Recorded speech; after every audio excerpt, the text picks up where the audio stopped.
Bakit? Masama bang magkaroon ng crush?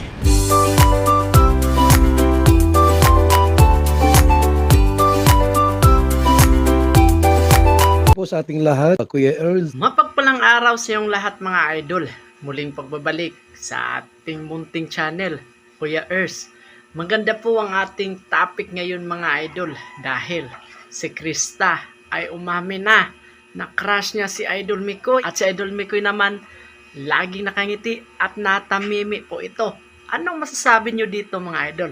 Pero bago yan, atin mo nang batiin ang ating ama ng kalingap, Kuya Val Santos Matubang, Idol Kalingap Rab, Ate Edna Vlogs at Ma'am Jack Tapia Matubang. At sa lahat ng ating mga kasamahan, ang Kalingap Reactor Partners at Kalingap Charity Vloggers nationwide. At syempre, di rin po natin malilimutan sa pagbati ang ating mga silent viewers at silent subscribers at syempre ang ating mga magigiting na OFW na laging nandyan para suportahan ang mga vlog ng Kalingap.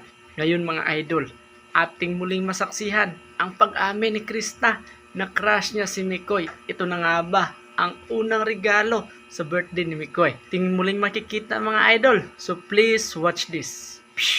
Ano? Nabusog ka ba? Oo, gusto naman. Ikaw? Hindi ka masyadong nagsasalita dyan. Wala lang. Ay, nako. Hindi ko talaga makalimutan yung kanina eh. Ano ba naman? Binaba mo talaga ako. Hindi mo din talaga ako matiis eh. Alam mo, binaba lang naman kita dun.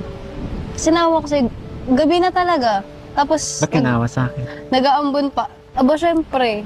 Kasi, hindi mo nga ako matiis. Hindi. Naawa lang talaga. Naawa nga lang. Kasama na nga yun. Dinay ka pa ng dinay eh. Ayun o. Ano? Sila magsasabi. Di ba po? Oh. Bumaba. Ay.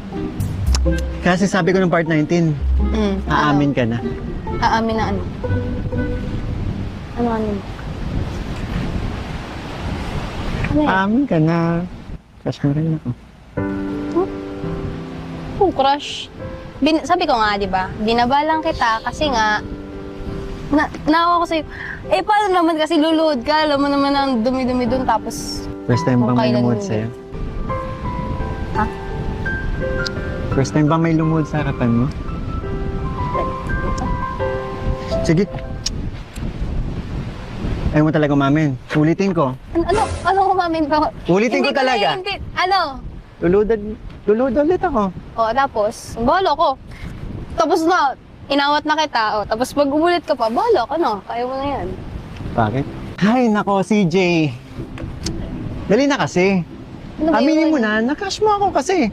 Yung ginawa mo, bumaba ka, hindi mo ako natiis. Diba? Ibig sabihin lang kasi nun, may puwang ako dyan sa heart mo. Wala nga. Ano lang nga. Aminin mo na talaga. Bakit? Masama bang magkaroon ng crush? So yun po mga idol, kinikilig po si Idol Mikoy sa mga ba na magkaroon ng crush. Yan po ang sabi ni Krista mga idol. Grabe no, sa 7 months po nila mga idol. Ngayon lang po umamin si Krista mga idol. Di na po ito scripted mga idol. Totohanan na po ito mga idol sa My Chris. Ngayon, mga micro supporters, anong masasabi nyo dito? Comment down below lang po mga idol. So ngayon mga idol, hanggang dito lang po muna ang ating Kalingap Kuya Earth latest update ngayong araw mga idol. Ingat po kayo lagi. To God be all the glory. Bye bye and God bless.